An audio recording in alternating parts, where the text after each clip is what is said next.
Bill, how you doing? What's up, Jer? How's it going? No, it's going pretty good, man. Pretty excited about this Viper. Yeah. Oh yeah. Yeah, let me Pretty pull up a screen here. Yeah, cool. Pretty bitchin' car. it's super cool. Yeah. So I'm not a huge Dodge guy. I don't know. My knowledge is not deep, but I know these things are pretty badass in terms of the core of what they are. Just a full on track car. That's how it's designed. Yeah, I mean, I think it was I think it was this car getting listed that really opened me up to like learning more about the Viper and what it really is. And I had no idea how elite this car is, like as a race car. It's super elite. Yeah. And the more research I've done, the more I'm like, man, I want to add that to my list of vehicles I want to own someday. Right? They're just so insanely freaking cool. Yeah. Even down to the small details you were telling me about the wing on this ACR and like the width. You got to tell the story. Yeah. Like, Yeah. I mean, I I'll get looked it that pulled up, up. but yeah, it's pretty cool. I don't know if it's real, but it's exactly 1,776 millimeters across. And America was founded in 1776, so Yeah. little homage to America. Yeah, I mean, look how mean this is. Like the red stripe going down the side. Like, Yeah, it's cool. So in terms of that is that's a sticker like it's vinyl. Yeah. yeah, vinyl. Okay, so that's vinyl, Yeah, but they it added it is on after. full PPF, right? I think. From what I understand, yes. I Yeah. have to verify. Yep, Yeah. full Yep. PBF. Yeah, these Okay. guys have a shop, right? So they really take care of their cars, the Four Horsemen guys. Such a Yeah. cool name. What's their background? They've got It's some just like cool cars. from what Yeah. I understand, the story is there's four buddies that got together and they collect cars, and they're really into muscle cars. They have a lot of. I mean, we did another auction for them, right? The super stock Challenger. They had two Yeah. of those sitting in the shop. When I went in to film some footage of this Viper, they had an original 1992 Viper in there, which was super cool, to check out. And obviously this is the last year fully loaded, top of the line. I think the only one above it would be the Voodoo. But Yeah, I mean, pretty much this is like one of the most elite Vipers you can get. Yeah, and it's got all the carbon, right? I saw like on the Yep. engine bay, the Yeah, looked. let me see if I can pull up some better pictures while we're hanging out here, man. Of the carbon fiber, like something like this, like has the extreme Aero package, and it's all carbon fiber. The full hood is carbon fiber. It's got the carbon fiber engine mounts, and that's all stock. Supports. That's no, sorry, not engine mounts. It's got the carbon fiber strut supports. What was that? Is all the Aero, is that stock? Yeah, it's factory. Okay, great. Yeah, so it's called the extreme Aero package. Oh yeah. Yeah, I mean, look at that. That's a sexy car. Yeah, I love the gray exterior. It's like a metallic. It looks like from the picture. Yeah. Like a really cool dark metallic. I actually like the spec. I think you can see here. This is before they put the stripe on it. There must have been another stripe you can see on this picture. And I actually prefer it with the red stripe. I think I don't know. I like it more. I think it looks better. It matches calipers and stuff. Yeah. Yeah. So this one has 6,000 miles. Right now, the bidding, what is the bid at right now? Let me pull this out so we can see. It's at 120. Right now, Wade K has the highest bids. Let me pop that up on the screen real quick. Just so we can keep track of this. Yeah. I think we got a long way to go. I know these are, from my research, probably in the mid twos ish, right? Maybe even mid twos, like low to mid twos is where they've been ending up, like on the classic.com comps. Like the last one that sold at auction was 235 or 233, and then there was one at like 245 and one 250. So I think that's kind of where they've been.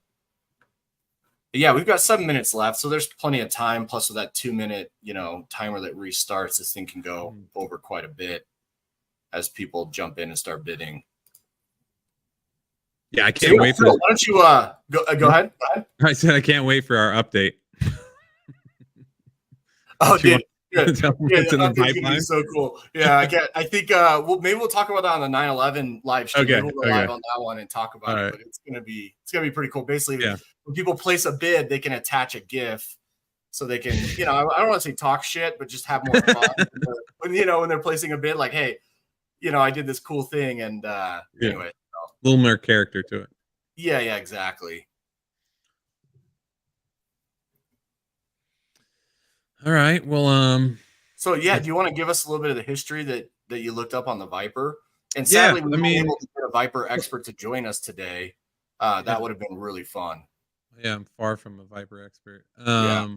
But yeah, I mean, it's kind of all the stuff that a lot of people know, but like, the original, design was kind of, they came up with it with Bob Lutz, like the president of Chrysler, and Tom Gale, who's like I think the head of design.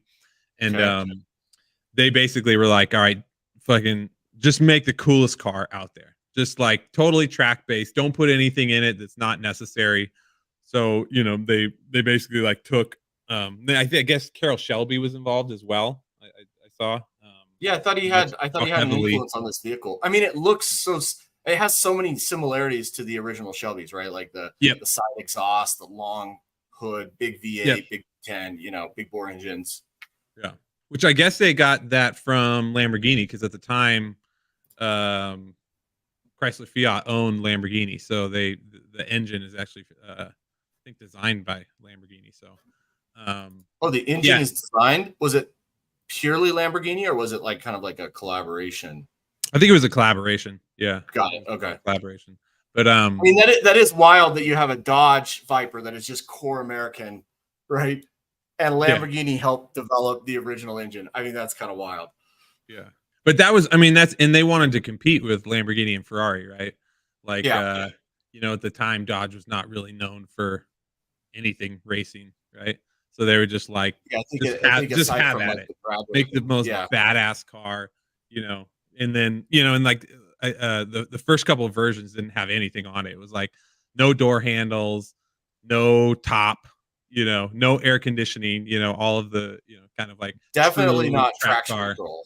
Right. Yeah, no traction control, right? Like, I just wonder how many people, crash these things, but I mean, but that's what people want, right? They want the car that they can't control, right? Or you have to be really, really skilled to control. I mean, that's always like the pinnacle. So there's multiple generations, right? From what I read, there were 5 generations. This is the last. This is the 2017, so the last generation. Yep. They killed it in 2017, I believe, right? It was kind of the last year that they made it. So, but I read an interesting stat. So they still, there's still dealers who have held on to the 2017 and never officially sold them. So they still have official sales every year of the Dodge Viper. Yeah, of a new Dodge Viper. Even though it's a 27 model year, it'll still sell, which I thought that was pretty crazy. Wow. I mean, to me, that seems insane because from my experience in the retail car world, they're literally the last people on earth to have discipline and long-term thinking. Most dealers are like, money, I need it. How many cars have you sold this week? How many cars have you sold this month? Like, and they're like, oh, there's a Dodge there, sell it. Like, I don't care. I got to hit my numbers. So props to the dealers that actually held on to it. If they did, that's really, it's really pretty crazy. Cool. Yeah. So let me update this. We're up to 125. Okay. Rank M. Let me add that on the ticker. Yeah, I mean, what other things did you learn about the Viper as you were kind of researching? Some of the things that maybe the average person wouldn't know. Like for me, it was the wing on the ACR having a 1776 width. It's just kind of like a nice Americana, Yeah, right. I mean, at the time, it was like the 6th fastest car around the ring. So, it was, they kind of achieved that goal that they wanted, was to compete with kind of the top dogs. Yeah, isn't it one of the only vehicles in the world that has beat 7 minutes on, the Nürburgring? Let me look up the official lap times. Oh, 7:01.3. Oh, okay. Well, close. But yeah, I didn't know about the Viper GTSR. So, which is like, another very, very similar, track design car. And apparently it won an absurd amount of races, like like 18 out of 20 or something like that when it raced, when it came out. So, this thing is just like a fucking beast on the track. So Yeah. crazy amounts of downforce. Yeah, 1,700 pounds of downforce, I think. So, And how much does the car weigh? I don't even know. Let's look it up. They tried to make it as light as possible. Let's see this. Yeah. One. Where is it? Yeah, I was looking up. So like, the Nürburgring record that they got was a crowdfunded effort. It wasn't, by Dodge or any of the official race teams, and it was an all-time record for an American rear-drive manual transmission car. So that's pretty incredible. Yeah. So 30, almost 3,400 pounds. Yeah. But for having a V10, that's not bad. Pretty no. Light. And not only that, it's a naturally aspirated V10 that has 600 horsepower. Yeah. So I mean, and these are the cars. Anything naturally aspirated. As we're moving forward, like in terms of collection value, these are the cars you're going to see going up, right? They're just the more and more hybrids that come out, the more and more electric cars. It's like, okay, yeah, the electrics are faster. I get it, but like people are going to want these. They're not going to be making them anymore. A manual V10, that's a car that like you could buy, sit on it 10 years, and you're going to almost double your money. Yeah. So, and from a collector's perspective, like this is a car to have for sure. Well, and we talked about this on the Challenger Superstock. Like the Dodge eliminated, didn't they? At the end of July was the last time that they were producing V8 muscle cars, right? And they obviously haven't made the Viper since 2017. So if you think about it, I mean, this is like we're in that amazing time period where you can actually get a V8 V10 manual, American muscle car, right?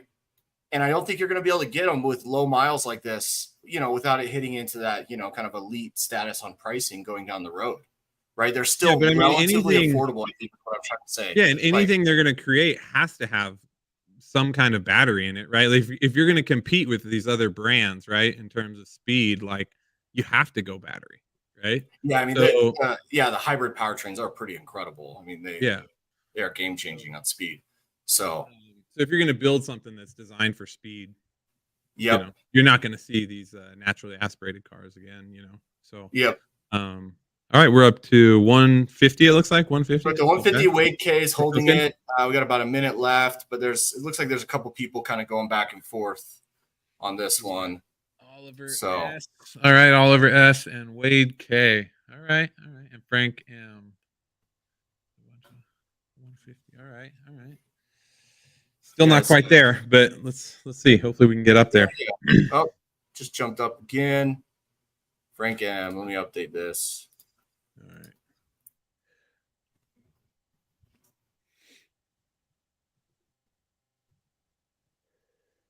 Yeah, so like let's see, who was it? The Goodwood, they rated, the Dodge Viper V10, one of the top, they rated the top V10s, and the Dodge Viper's up there, Oh yeah.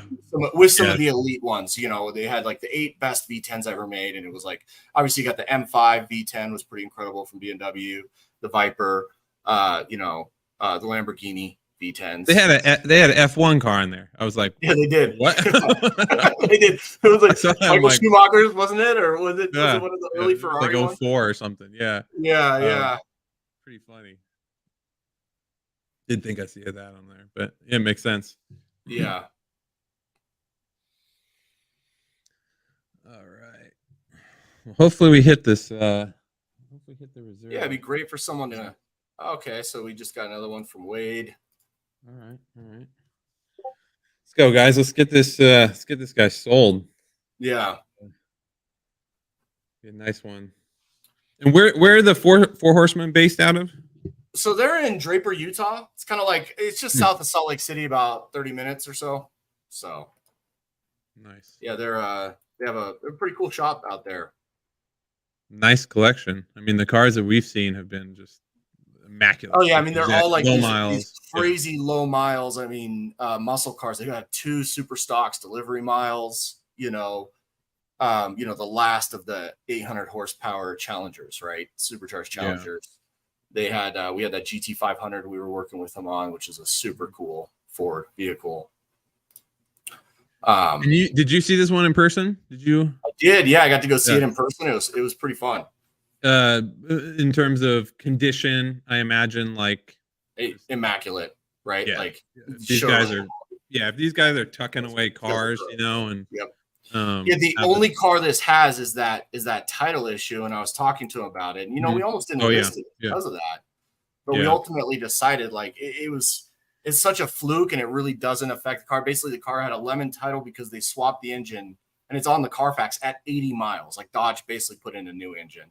And you're like, I mean, it almost shouldn't even be on there. It's like, so there should be a warranty repair. And I don't know whoever the original owner was. Maybe they were hassling the dealer, and the dealer had to put it as lemon to be able to refund them. We don't know, the story behind that. But so that's probably the only issue on the long run. But I mean, it depends. Like, it depends on what you're going to do with this car, And I think when we worked with Four Horsemen on the reserve, obviously they took that into effect. And they're like, okay, we have to make this a competitive reserve because of that, and we're aware of that. So that they know what they're dealing with. But nice. So yeah, we got 45 seconds left, and it keeps kind of ticking up. All right, it's like Wade and Frank are kind of going back and forth. Yeah, who was the Wade, Frank, and Oliver? Okay, all right. Man, I cannot wait for the updates. I know I keep saying this, but they're going to be pretty fun. Yeah, they're going to be pretty cool. And I think it goes back to you and I, why we started this and why we built it. And we've been doing the bring a trailers and the P-car markets, and there's just something to be had. There's something lacking when you're sitting there at this screen staring at it and you can't connect with the other people that are doing it. It's very different from when you have an in-person auction where there's a little bit of energy and excitement. Like a Barrett auction or something like that. And so, we're hoping to kind of drive towards that, kind of build this up to the point where, it can be just as exciting as a Barrett live auction, but, on your phone or on your computer. So, Wade's holding the high bid at 185. Okay. Yeah. I mean, it's incredible that a lot of the competition is just literally online, the most boring thing in the world, So, hopefully we can bring something new and different. Hopefully you guys enjoy the live streams as auctions end. And if you guys, when you list cars, reach out to us. We're always open to bring people on, have people on the show, experts, whatever. But if you want to sell your car and have it, have us go live and, help you get it sold, we're open to it. Yeah. Everyone loves your face, Phil. It's just exactly. Yeah, exactly. You get to see me talk. But we did do last week. We did was it last week or the week before? We did a live stream with Seth, the founder of Gateway Broncos. Super cool company, and it was great to have him come in and tell their story about what makes their Broncos so elite and so cool. And Yeah, and they want to list more. They had a great experience. They said the only issue was your mustache, but aside from that, that's not... it's pretty bad. I don't know. I just kind of did it for fun because I got tired of trimming up, and then I think I need to take care of it. But we'll see. You went with the push broom though. The push broom, not the handlebar, or. I'm Italian. I got that big ass nose and skinny face, so it's the best I can do. It kind of does tuck up under there nicely. I feel like a fireman when I wear it around. Fight some fires. All right, where are we at? We're at 195. All right, 195. Getting pretty close, really close. So, and we have to add the final countdown. By the way, that's another. Oh yeah, we do need to figure out how to do that. That'll be pretty cool.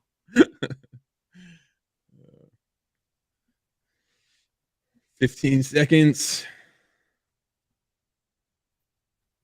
Wade, come on, Wade.